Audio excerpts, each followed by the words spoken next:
ръководител на снайперистите от Ал-Нусра,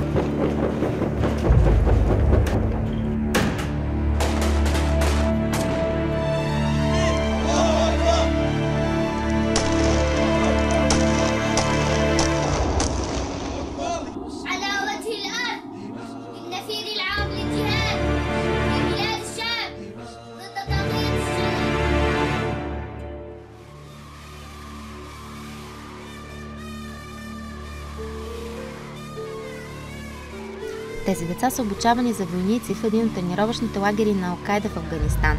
Сред тях е и синът на Осама Бин Ладен. Записът с децата, войници на Ал-Кайда, е направен преди 15 години и е разпространен в официалните интернет страници на терористичната организация. Днес тези деца вече са добре подготвени войници и някои от тях участват в най-кървавия конфликт в света за последните 2 години – войната в Сирия.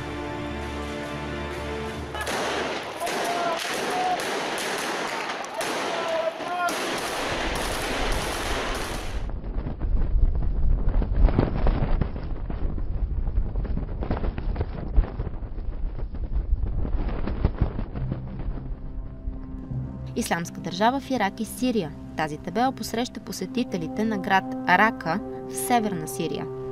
Там, само на 2000 км от границите на България, Ал-Кайда обяви своя държава, след като завзе обширни територии от северната част на Арабската република до границата с Турция.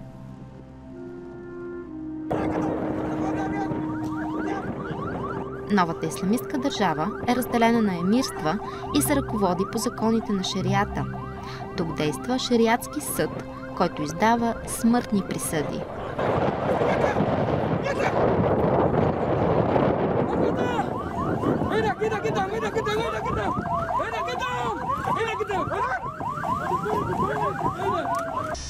وقد حكمت المحكمة الشرعية في جبهة النصرة في المنطقة الشرقية في دير الزور بالقتل على هؤلاء العسكر المرتدين لما قاموا به من مجازر ضد إخواننا وأهلينا في سوريا.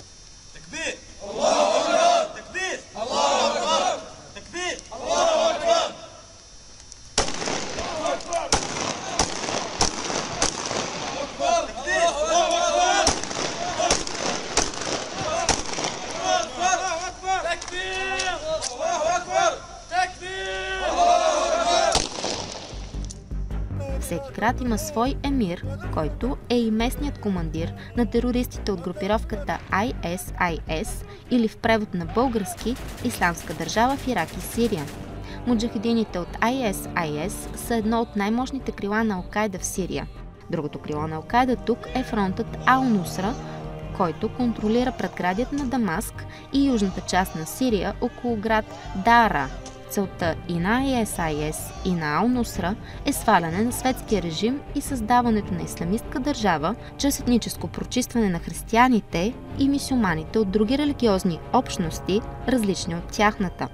Муджахидините са мюсюлмани сунити и воюват с мюсюлманите шиити, алевити и кюрдите, както и срещу всички, които им се противопоставят.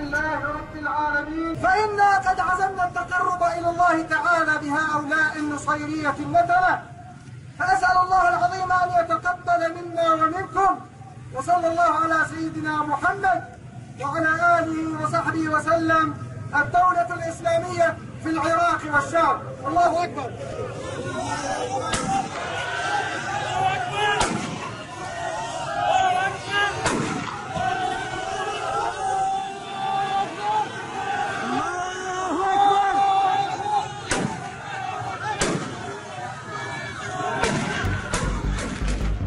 Тези мъже изпълняват функциите на пътна полиция на магистралата край град Букамал до сирийско-иракската граница.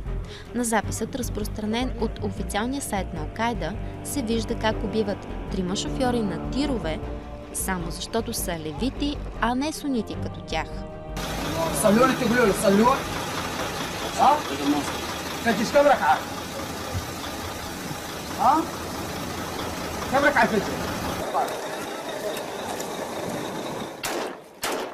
الله أكبر الله أكبر الله أكبر الله أكبر الله أكبر الله أكبر الله أكبر الله أكبر Двете крила на Ал-Кайда в Арабската република, ISIS и фронтът Ал-Нусра, доминират във въоръжената опозиция и водят война срещу всички.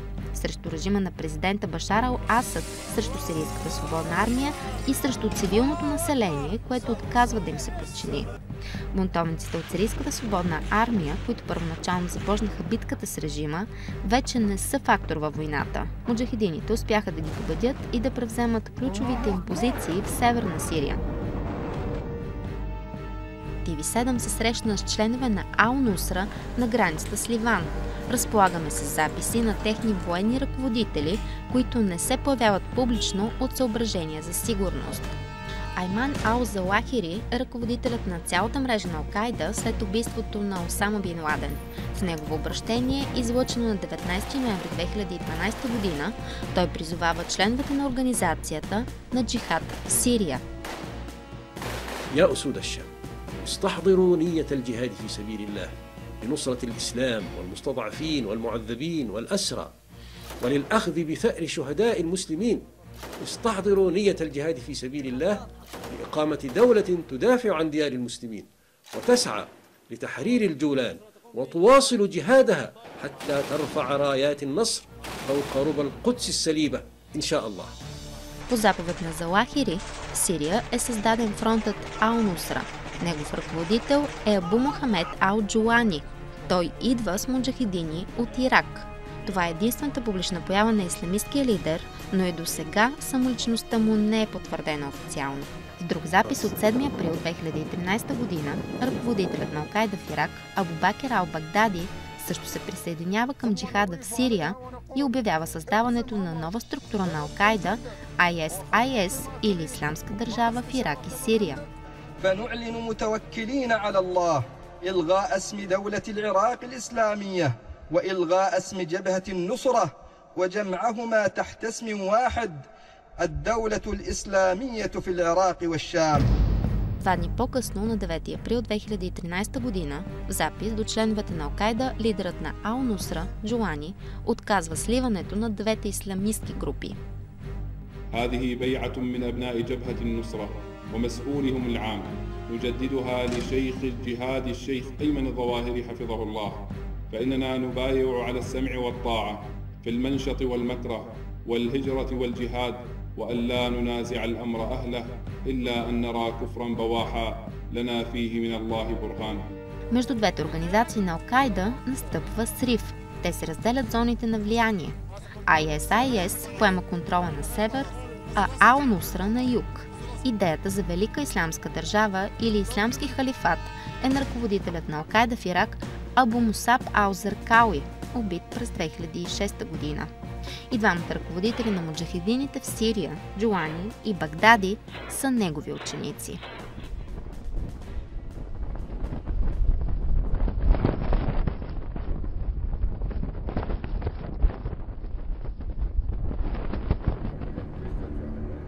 Мауля е едно от най-древните християнски селища над 30 км от Дамаск, чието население единствено в света говори древния арамейски език, езикът на Исус Христос. Преди месец градът беше атакуван от бунтовници от Ал-Нусра. Това е запис, излъчен от Ал-Кайда, как ислямистите превземат Мауля, чрез атака с кола-бомба, която взривяват в пропускателния пункт на армията, пазеща града. Това са последните думи на камикадзето, секунди преди да се взриви. أبشر أبشر يا شيخ أبشر الله يتقبل منا يا رب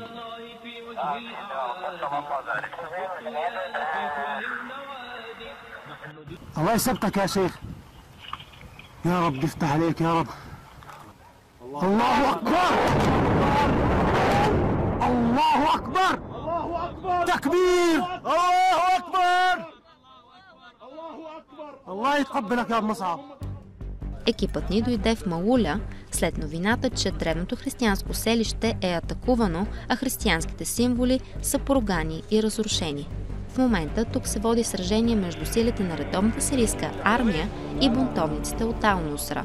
Единствената възможност да се придвижваме в Мауля е с танкове.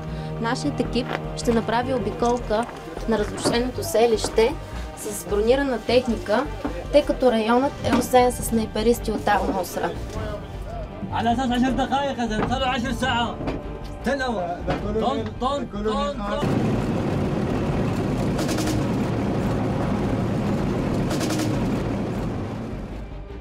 Градът е призрачен и пуст. По улиците патрулират само танкове на редовната армия, тъй като всеки движещ се обект е мишена. Войната се усеща навсякъде, дори във въздуха. Мирисът на газ и развалена храна, който ни посреща в тази къща, издава какво се е случило тук. Това е един от десетките обезлюдени домове в Мауля след атаката от терористите от Ал-Нусра. Хората са напуснали панически къщите си, за да не бъдат убити от терористите. Нападателите са претърсили обстойно всички стаи за злато и ценни предмети, дори сред вещите и играчките на децата. Счупени икони и поргани кръстове показват, че тук са живели християни. Мауля беше град населен предимно от християни, но имаше и мюсюлмани. Живеехме мирно и спокойно, докато 1800 войници от фронта Ал-Нусра преди няколко седмици не нападнаха града. 400 от тях завзеха хотела на Мауля. Убиха 7 души. Някои застреляха, други заклаха. Заплашиха да убият жените и децата. Биеха ги. Казаха на християните, че ако не приемат исляма, ще бъдат заклани. Армията се намеси и успя да ги изтласка в планините. В момента те са в хотела и стрелят оттам. Населението беше евакуирано на безопасно място. Аз останах като доброволец, за да мога да защитя нашата чест и родина от тези терористи. Докато снимаме разрушенията, в Мауля започва стрелба.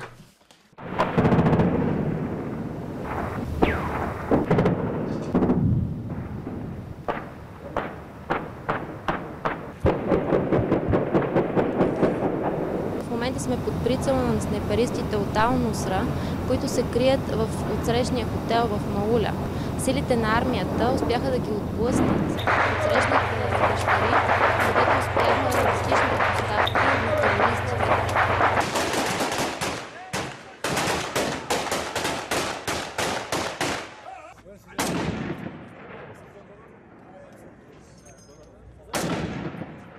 След като успяваме да излезем от Мауля с танк, отиваме в провинция Гута край Дамаск, атакувана с нервно-паралитичния газ Сарин на 21 август. След едногодишно сражение и атака с химическо оръжие, провинция Гута прилича на призрачна гробница, погребала хиляди човешки съдби. Над 700 000 души са напуснали домовете си или са били убити. 300 000 от тях са живели в град Дарая, където в момента е фронтовата линия между силите на редовната армия и бунтовниците от Ал-Нусра.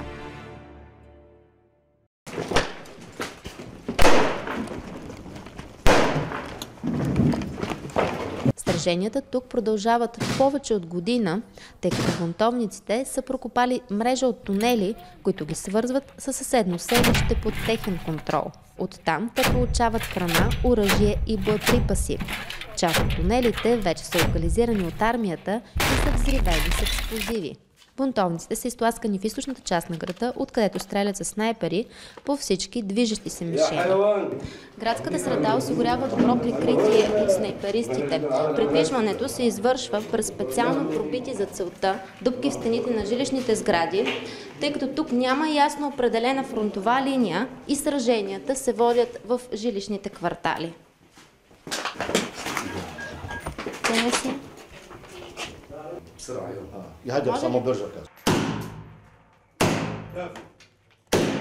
Фронтът Ал-Нусра мина от тук. Този надпис е останал по стените на жилищните сгради в Дарая. Много предпазливо и през дупките в стените на къщите стигаме до района на стрелбата.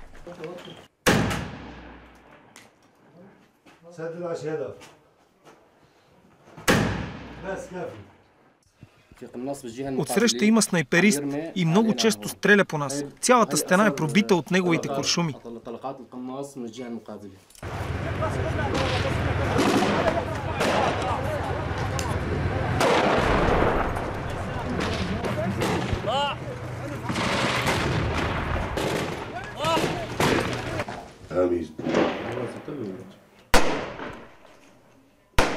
По двете страни на барикадата има снайперисти.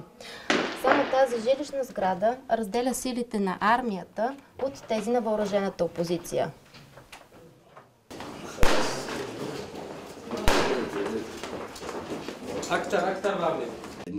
От тук имаме много близък контакт с терористите. Разстоянието от този пост до тях е между 10 и 15 метра. Те са добре защитени. Направиха барикада от варели, пълни с пясък и бетон и се крият зад тях. Ние от наша страна също поставихме снайперисти и ги наблюдаваме и стреляме по същия начин. Това семейство избяга от Дарая и живее в социален център в Дамаск за хора, пострадали от войната. Избягахме от Дарая. Въоръжени мъже нападнаха града и започнаха да стрелят. Дойде армията и ни изведе. Настаниха ни тук. Живеем в тази стая 8 души. Аз, съпругът ми, 4-те ни деца и баба им и дядо им. Децата спят тук, в другия ъгъл аз и съпруга ми, а тук възрастните хора. Криехме се в къщата ни в продължение на 5 дни. Не можехме да излизаме. Децата нямаха храна. Дойде армията и ни извадиха с танкове на сигурно място до магистралата. Оттам ни настаниха тук. Въоръжени мъже от Ал-Нусра ни нападнаха и арестуваха. Заведоха ни в някакъв съд, който наричат шериатски. Обвиниха ме, че работя за армията. Унижаваха ме, псуваха ме, заплашиха ме, че ако не призная, ще убият сина ми пред очите ми. Насочваха пистолет към главата ми, защото съм алевитка, т.е. от религиозна общност, която на тях не им харесва. Бях принудена да се откажа от моята религиозна общност, само за да се спася. Пред мен осъдиха на 80 удара с камшик 2 момчета на 14 и 16 години и ги биеха и изтезаваха пред очите ми. Аз бях арестувана с 17 годишно момиче. След 2 дни дойде командир, когато те наричаха шейх, и каза на момичето, че ако прави секс с него, ще ни освободи. Той я изнасили и на следващия ден ни пуснаха.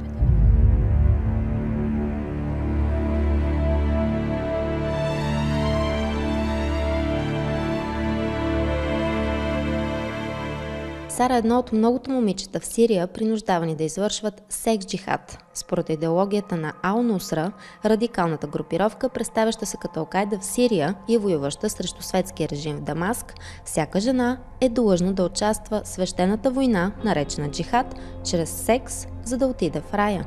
В момента Сара е на 21 години и е в сирийски затвор по обвинение за връзки с Ал-Кайда. Станах член на Ал-Кайда в 10-ти клас. Посещавах религиозни уроци в джамия в град Букамал.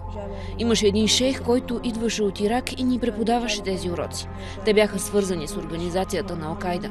Той ни убеждаваше, че този, който не е с Ал-Кайда, се смята за неверник. Първоначално бяхме 10 момичета, после станахме много повече. Той ни каза, че трябва да правим секс с всеки, който е от Ал-Кайда, и че това е позволено от религията, позовавайки се на цитати от Корана и изказвания на пророка Мохамед. След като свършиха уроците и се случиха събитията в Сирия, започна и джихадът на момичетата. Аз правих секс с брат на едно от момичетата и с други мъже. 2 от Либия, 1 от Тунис, още 1 от Мароко и 1 от Египет. После бях с турчин, французин, след това с още 2 мъже от Саудитска Арабия и Катар. Правехме го всеки от членовете на Ал-Кайда, който поиска, и вземахме пари по $300-400. Ако не е джихадист, не носи оръжие и не е член на Ал-Нусра, не правим секс с него. Някои от мъжете сами водили съпругите си за секс джихад при Ал-Нусра, за да не бъдат убити или за пари. Фатима е била продадена от мъжа си срещу 5000 сирийски лири или $25. Вкараха ме в една стая, завързаха ми очите и ръцете. За 12 часа се омъжих и разведох с 6 мъже. Това са графици за секс джихад, открити в база на Ал-Нусра в източен Дамаск, след като е превзета от редовната армия. Хареса ми идеята, че ще отида в рая. При мен дойде ходжа, който ме ожени с един от муджахидините. И той също се ожени за мен. Ръководителят му каза, че след 2 часа ще се разведем, защото има други мъже, които чакат на опашка. Ходжата поиска да прави анален секс с мен, но аз му отказах.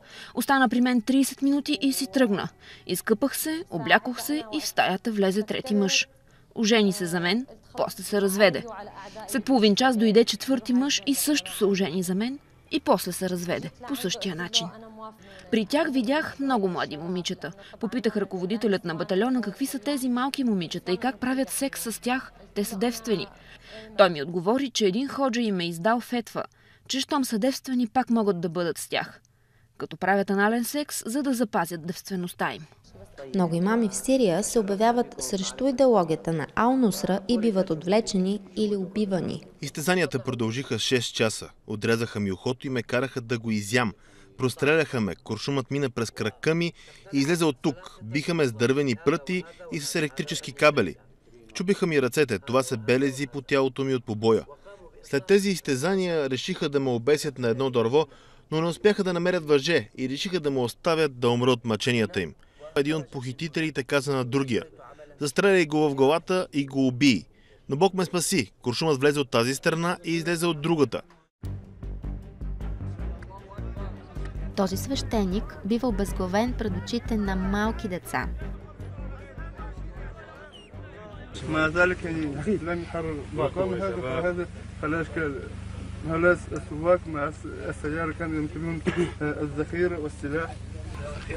شباب الكل نريد شرع الله. انا ما نقلت الله اكبر الله اكبر الله اكبر الله اكبر الله اكبر الله اكبر. Всичко това нарочно те го снимат и го разпространят точно с целта да бесят страх. Религията няма нищо. Дори може да питате всеки религиозен или учен как се извършва екзекуцията в ислямската история. Нали, когато се свършваше екзекуцията с меч. В момента екзекуцията с меч само се упражнява в Саудитска Арабия. Трябва с един удар да бъде извършена екзекуция. Това, което го разпространява от тези клипове, нямаше нито един случай, до който с един удар го правиха и отзад, а отпред и го колят като животни. Освен духовници, джихадистите убиват и деца, защото са друговерци. Наричат ги шабихи, обидно обращение, използвано към привържениците на режима. بخط عنصرين من شبيحة نبل والزهراء على أن يفتدوهم بأسرى من عوام المسلمين فغدروا مرتين ونقضوا العهد وما علينا إلا أن نقيم حد الله عليهم ونتوعدهم بالمزيد والله غالب على أمره ولكن أكثر الناس لا يعلمون. الله أكبر.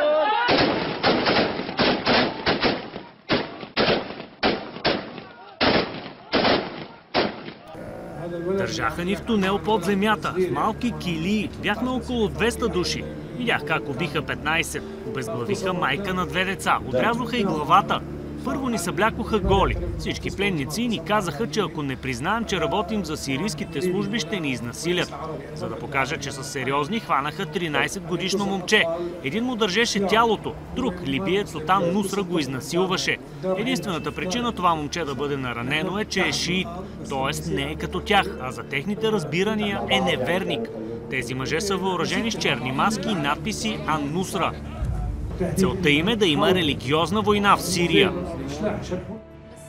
Видях 15-годишни момчета с автомати и въоръжени до зъби да стоят на постове. Деца, които вместо да ходят на училище, са превърнати във войници.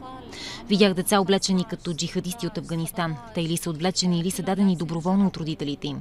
Имаше случаи на пленени деца, които караха да шофират коли-бомби. Те не знаят, че ги пращат като камикадзета и после ги взривяват дистанционно. Видях отрязаната глава на 17-годишно момче да стърчи на кол на улицата, за да плаши хората. Това са записи с деца-войници, разпространени в сайтовете на Ал-Кайда.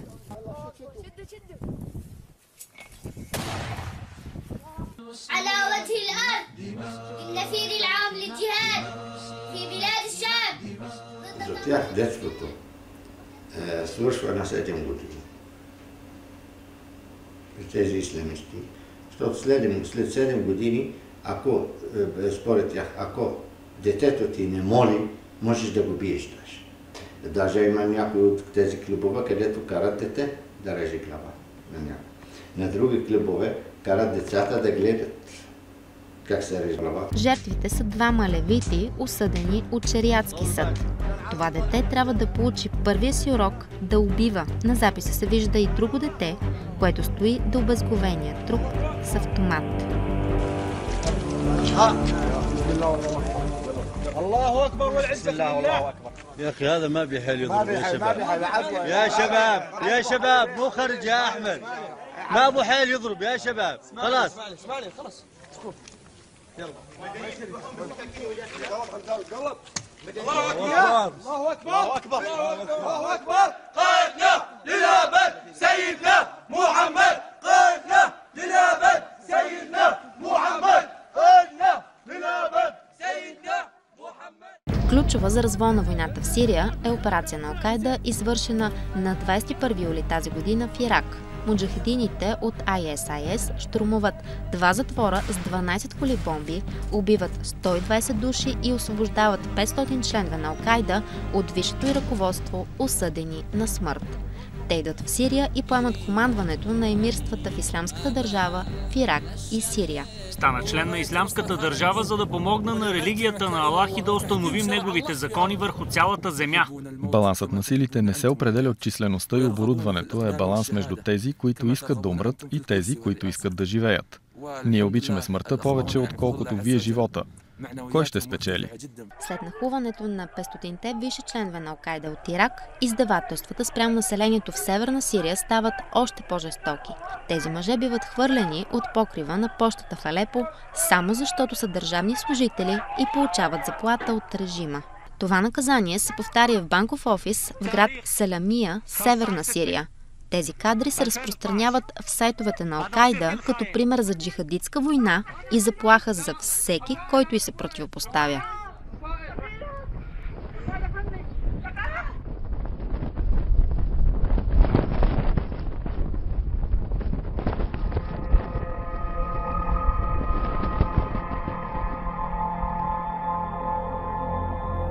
Тази майка е загубила 12-годишния си син Мохамед, убит, докато играе с брат си в полето. Убийците бяха от фронта Ал-Нусра. Свалиха му дрехите и разпространиха клип с тялото му, че е убит от армията. Единият от убийците после се предаде и разказа, че е сложил ръка на врата на сина ми и е усетил, че все още има пулс и казал: "Стига толкова, вече го наказахме, да го оставим някой да го спаси."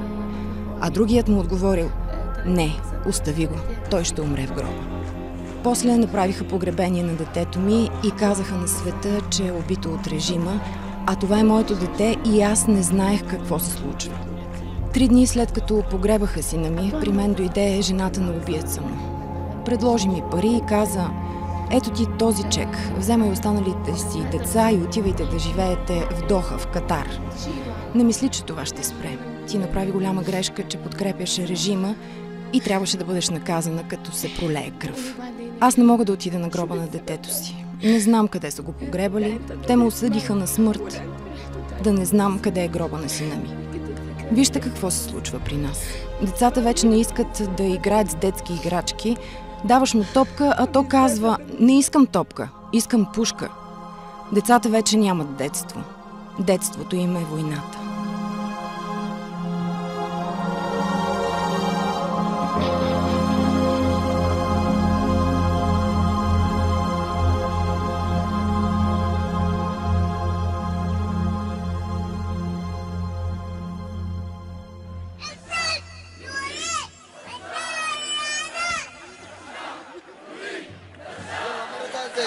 Петгодишният Раян става символ на протестите в подкрепа на режима в Дамаск. Двамата му братя на 14 и на 16 години биват убити за наказание. Детето ми беше простреляно, а по лицето му имаше следи от обувки. Бяха стъпили върху главата му. Когато стигнахме в болницата, лекарите казаха, че Язон е починал. Докараха в болницата и другият ми син, Хамуда, на 16 години, с 24 куршума в тялото му. При стрелбата децата ми са избягали да се скрият, но снайперист е започнал да стреля по тях. Хамуда е паднал върху брат си и го е защитил като щит с тялото си и със своя живот е спасил неговия. Пуснаха клип на Раян в интернет под заглавие "Най-малкият шабих на света". В техните сайтове и социални мрежи обявиха 5 милиона сирийски лири награда за всеки, който им го докара жив. А той беше само на 3 години. بتمنى يزن إنه يكون هو كان بيحبني، أخي كبير كمان، قتلوه وطلعوه من البيت، وهن ما بدهم بدهم فطالبين براسي كانوا 5 مليون صاروا 7 مليون، فاتوا لبيتي عشان يقتلوا يزن ومرهق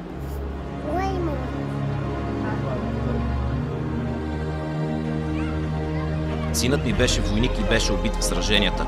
Остави ми тези 2 деца, на 3 и на 4 години, и сестра им на годинка. Те не знаят какво се е случило с баща им. Още са много малки, за да им кажа. Лъжа ги, че е заминал надалеч.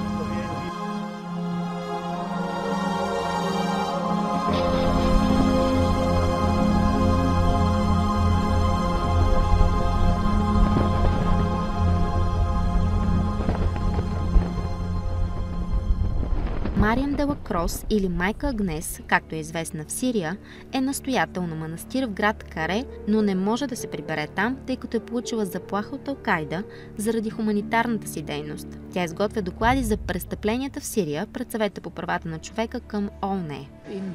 На 1 август тази година имаше нападение над 11 алевитски села в провинция Латакия. Това, което сте чели и знаете от историята за най-жестоките варварски племена, е нищо в сравнение с мъченията, на които бяха подложени местните хора при атаката. Това трябва да спре. Ние трябва да кажем ясно, тези групи са финансирани от някои държави, от много богати хора. В Сирия има терористи от 83 държави. ТВ7 разполага с кадри от зверствата, извършени в Латакия, но заради изключителната им жестокост те не могат да бъдат показани. Сред жертвите има бременни жени, които са изкормени, а зърната на гърдите на жените са отрязани.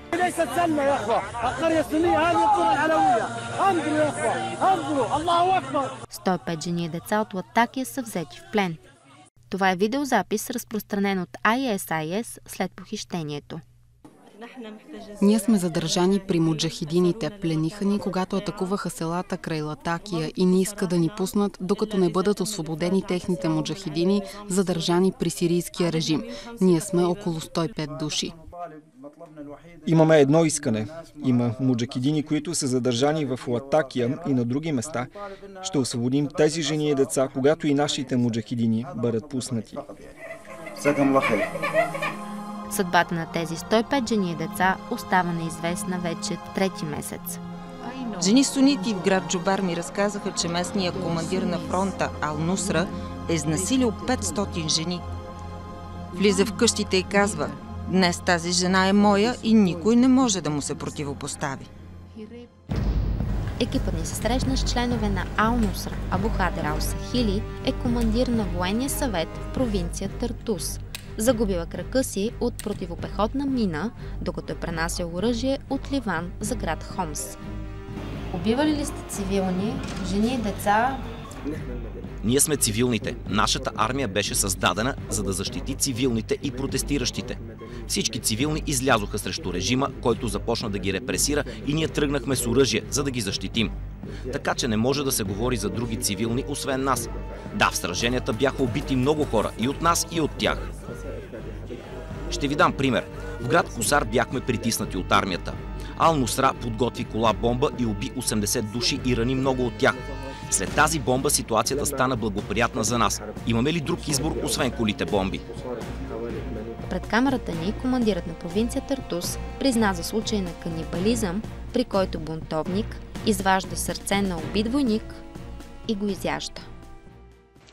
أقسم بالله سوف نأكل من قلوبكم ومن كبودكم يا جنود بشار الكلب. تكبير الله أكبر. يا أبطال بابا عمر. تطالع قلوبهم لأكلها. Боецът, който сте видели да яде сърце, беше мой близък приятел и се казва Абу Сакър. Той отиде до трупа на един войник, убит от нашата бригада, и каза: "Донесете ми камера и ме снимайте." И извади сърцето и започна да го яде. Направи го, за да стигне до медиите и да го видят войниците, които бяха в района. Някои от тях избягаха, други припаднаха от ужас. Кое е по-добре? Да извадим едно човешко сърце и да го изедем и да изплашим останалите войници, или да ги оставим да ни нападнат и да вършат ужасни неща? Военният командир на провинция Тартус потвърди и оправда използването на деца във войната. Когато задържим някой от режима, ние го предаваме на близките на загиналия, за да си отмъстят. Случаите, за които питате, на деца, които режат глави, са такива, за отмъщение. Да, има деца войници, защото когато едно дете е изгубило цялото си семейство, кой от нас може да го убеди да не воюва? Когато едно дете иска да отмъсти, кой може да го спре? Самото дете го иска. Шейх Ал-Шахал е основател на салафитското движение в Ливан и е духовен водач на исламистите, които отиват в Сирия на джихад. Къщата му е една от най-строго пазените сгради в ливанския град Триполи, разположен на границата с Сирия. Градът е крепост на Ал-Нусра и по улиците се развяват черните знамена на Ал-Кайда и транспаранти с лика на членове на организацията, загинали в Сирия, които исламистите наричат мъченици. Международната общност остави сирийския народ. Затова мюсюлманите, които се грижат за исляма в целия свят, дойдоха да помогнат на сирийския народ и да защитят невинните деца и жени в Сирия. Те са алтернатива на международната общност. Това е изявление на така наречената Северна бригада, чеченските исламисти. Те действат заедно с ISIS в Северна Сирия.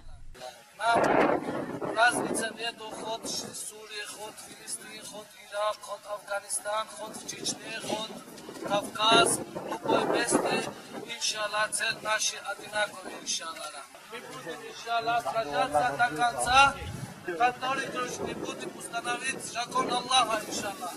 Такбир! Такбир! Такбир!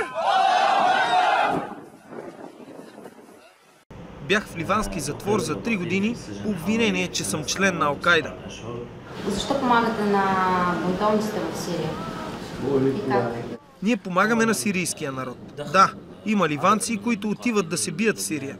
Например, от Триполи за Сирия отидоха 200 ливанци от салафитското движение, водени от религиозния си дълг да помогнат на братята мюсюлмани. Разбира се, освен хора, се изпраща и оръжие от тук за Сирия. Но това е нищо в сравнение с помощта, която Хизбула оказва на режима. Аз знам, че има 13 000 бойци на Хизбула в Сирия. Билял Докмак е председател на ливанска фундация в Триполи, която финансира бунтовниците в Сирия. Помагаме им материално с всички възможни средства. Изпращаме им оръжие и военна помощ. И това го правим, защото са мюсюлмани и защото са потиснат народ. Има много организации, на които помагаме в Сирия срещу общия ни враг Башар Ал-Асад. Сред тях и Ал-Нусра. И ние подкрепяме Ал-Нусра за всичко, което прави в Сирия. Финансирането идва от Саудитска Арабия, Кувейт и Катар. Официално, а не официално и скрито от някои държави от Европейския съюз, които имат интерес от петролните находища тук, от търговията с оръжия, но и заради сигурността на Израел. Билял Докмак изпълнява функциите на финансист на въоръжената опозиция, но изповядва идеологията на Ал-Кайда. Всеки, който подкрепя режима, трябва да бъде наказан. Ние не убиваме шиитите, защото са шиити. Убиваме всички, които подкрепят врага ни. Нашият шейх Абу Мусаб Ал-Заркауи казва: ние не питаме кой каква религия изповядва, а питаме кой кого подкрепя. Заркауи беше голям джихадист и ние го уважаваме, както уважаваме всеки, който се бори срещу окупацията и врага, независимо от коя народност е. Заркауи е един герой. Заркауи е терорист. Да, Заркауи е терорист, а по-голям терорист от него Осама бин Ладен. Има два вида тероризъм – лош тероризъм и добър тероризъм. Те са добри терористи, защото техният тероризъм заслужава възхищение и похвала. Идеята за добър и лош тероризъм започва именно от Осама бин Ладен. Взимаш детето и го спасяваш от лошата, неверническа среда, в която живее, и го възпитаваш в правата вяра на исляма. Вличате ли цивилни? Ние имаме 400 000 затворници при сирийския режим. Ние призовахме целия свят да помогне за освобождаването на нашите затворници и тъй като никой не се отзова, трябваше да намерим начин да ги освободим. И започнахме да отвличаме хора. Когато ние отвличаме 100 жени и деца, за да освободим 50 000 затворници, това добро ли е или е лошо? Ние правим тези неща, за да можем да освободим нашите затворници и да се върнат при техните семейства. Преди 7 месеца мъжът ми беше отвлечен и от тогава не знам нищо за него. Той работеше в държавна строителна компания. Сега съм сама с децата, нямаме пари и храна. Не знам къде е съпругът ми и защо го отвлякоха. Не знам дори дали е жив. Абдул-Латиф Буни е представител на политическата опозиция в Сирия и играе ролята на парламентьор при освобождаването на заложници.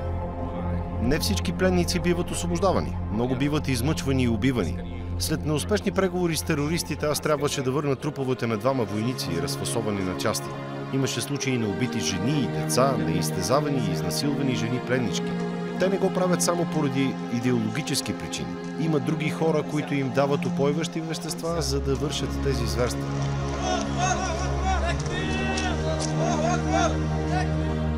Колко са отвлечените жени и деца в Сирия, няма точни данни. Пред TV7 Мариам де Лакрос заяви, че част от децата, отвлечени през август в Латакия, вече са разпознати от близките им на някои от клиповете, разпространени от опозицията след атаката с химическо оръжие в провинция Гута край Дамаск. Обадиха ми се семействата на похитените 115 жени и деца от 11-те села край Латакия, държани в плен от фронта Ал-Нусра. Помолиха ме да разбера дали децата им са живи или са убити.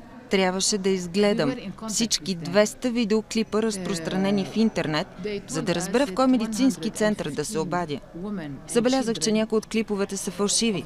Например, една и съща група деца са представени като убити, но на различни места. Сега те са тук, а после са на друго място. Същите деца. Една и съща сцена се повтаря, но декорът е различен. Друг странен факт. Всички деца са сами на кадрите. Няма родители или техни близки, които да са край тях или да са на погребенията им. Мариам де Лакрос е била свидетел на още една атака с химическо оръжие, извършена по-рано тази година. През май 2013 имаше ужасяваща атака с химическо оръжие в Хан Ал-Асал в провинция Алепо и 150 цивилни войници бяха убити. Ние отидохме на място. Трябва да ви кажа, че е ужасяващо да видиш агонизиращ човек, умираш от атака с химическо оръжие. Ужасяващо е. Лекарите и медицинските сестри, които помагаха на жертвите, получиха същите симптоми и бяха много тежко увредени, но не спираха да се грижат за поразените от бойния газ пациенти. Кой е използвал отровния газ зарин, трябва да отговорят експертите от ООН, които започнаха разследване. Според изявление на руския външен министър Сергей Лавров, използваният газ зарин е бил домашно произведен. Тази хипотеза се потвърждава от констатация в доклада на ООН, потвърдена от комисаря Анджела Кейн пред медиите, че е открит зарин в кръвта на заразените, но не и в околната среда. Факт, който задава много въпроси. Как заринът е попаднал в кръвта на жертвите и къде е станало това?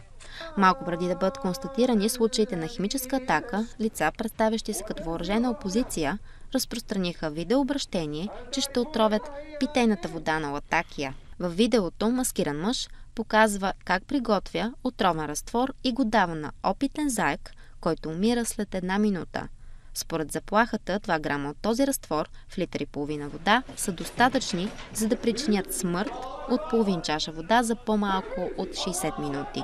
Рано или късно света ще разбере, че най-големата автогол, който го вкара Запада, е, че докараха тези хора, им снабдиха с пари и с оръжие да воюват срещу една светска власт. Добра или лоша, това е друг въпрос. Нито Западна Европа вече, нито Щатите не говорят за свалянето на режима в Сирия, а за намиране на политическо решение. Това политическо решение, какъвто да е това решение, политическо решение, не може да бъде изпълнено при наличието на тези хора в Сирия, терористите. Защото те казват, не искаме да преговаряме и ще убиваме всеки, който ще го преговаря.